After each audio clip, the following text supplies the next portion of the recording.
Yeah. So there's this interesting phenomena that's very characteristic of societies, I believe, pretty much everywhere it's being studied. Now, you can calculate an index called the Gini coefficient. And the Gini coefficient is a number that represents how much inequality of income distribution there is in a given geographical area. So you could calculate a Gini coefficient for a street or an area in a city or a state or a country. You can do it at all those levels. And what you find is, you always hear this idea that poverty causes crime. That's a classic left-wing idea, but it's wrong. It's seriously wrong, and it's importantly wrong, and it's definitively wrong. Not only that. So there's no argument about this. It's already been established. What causes crime, especially aggressive crime, is relative poverty. And relative poverty is not the same thing as poverty at all. It's seriously not the same thing. Poverty is when you don't have enough to eat. Relative poverty is when the guy next door has a much better car than you.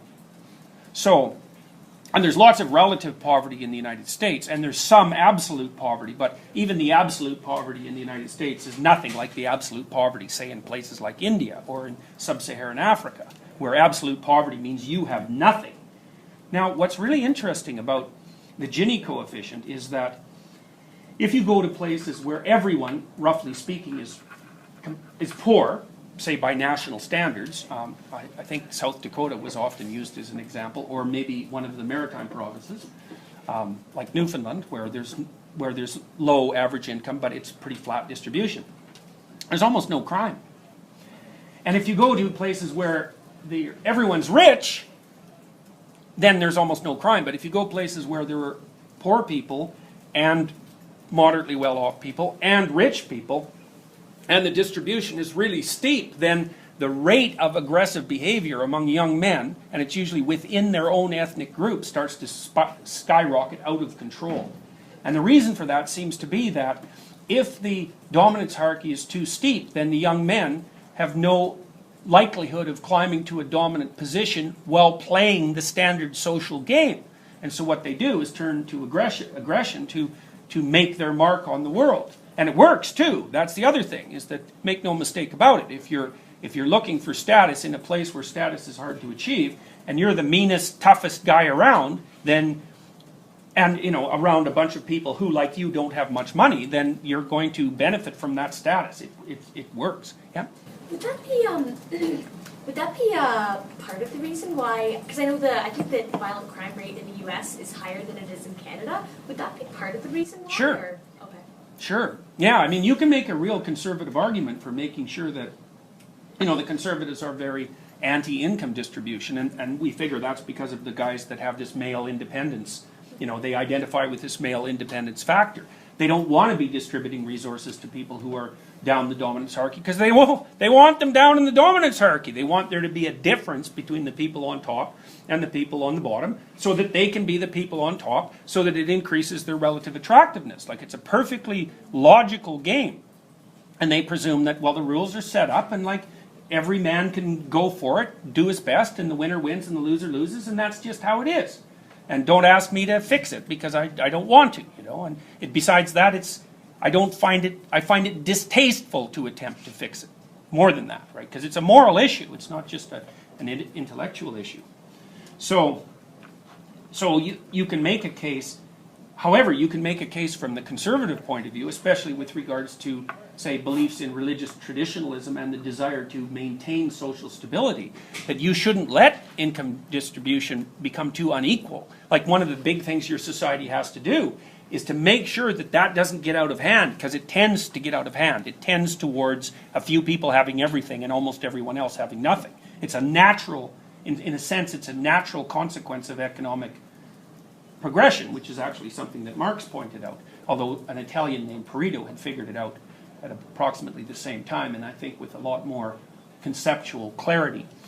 But the more unequal you let your society get, the higher the probability of death, roughly speaking, through violent causes. And but I'm telling you why it is that men want to climb the dominance hierarchy, and the reason they want to climb the dominance hierarchy is because that's how they get access to women. I was going to actually ask earlier in the discussion when you were talking about the familiar and the unfamiliar and the structure. So it seems like we all want to live within a structure, but we don't want the rules to apply to ourselves. Well, we have this contradictory problem. We want to be protected by the structure, but we want to advance our position within it. And so that means, what that should mean, and this is, I think, the definition of civilized behavior, is that you're allowed to advance your position within the structure as long as you don't disrupt it negatively. You know, and I think most people do that. In fact, I think people in civilized countries do that so effectively that it's an absolute incomprehensible miracle. I can't understand how or why it ever got established. But like a psychopath will climb the ladder and cut the rungs off underneath them, fundamentally, right? It's like he doesn't care. He doesn't even care if the damn thing maintains itself. You know, he's perfectly willing to have it destroyed after he's exhausted it. You know, but if everyone acted like that, or even if a fairly substantial percentage of people acted like that, the whole thing would come to a halt virtually, like in no time flat.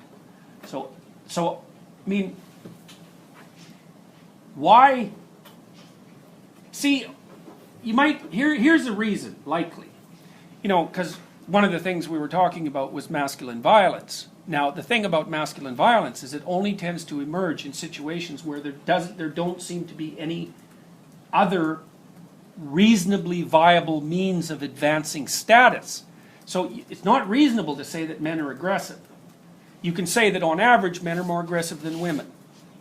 And you can also say that if you put men in a situation where they have where they can see status differences, but they have no means of moving forward, that they're likely to turn to aggression as a way of establishing dominance. And then you can say that the reason for that is because it makes them more attractive.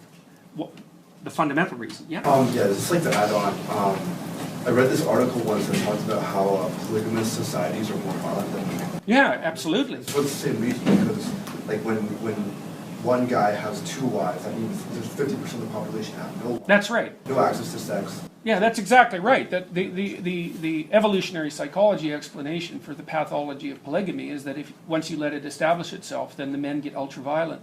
So would you say that like monogamy would almost be like the basis for like civilized society? Many people have said that. And yes, I think you can make a strong case for that. And I think the fundamental reason is the one that you just pointed out. You know, the idea is, well, would you rather have one woman or die? You know, or sorry, that's not quite right. Would you rather? No, that's not quite right. Would you? It's more like, would you be willing to limit yourself to one partner, or have a shot at many partners but a much higher probability of dying? Yeah. Right. And you know, some guys will take that. They'll take the high risk approach. You know. So now, this doesn't eliminate the difference in individual differences in determining who's going to be aggressive, because what will happen is that as the Gini coefficient pressure rises, the more aggressive men, the men who are more aggressive by nature, will get more aggressive first, right? So you can imagine it's a threshold phenomenon in some sense.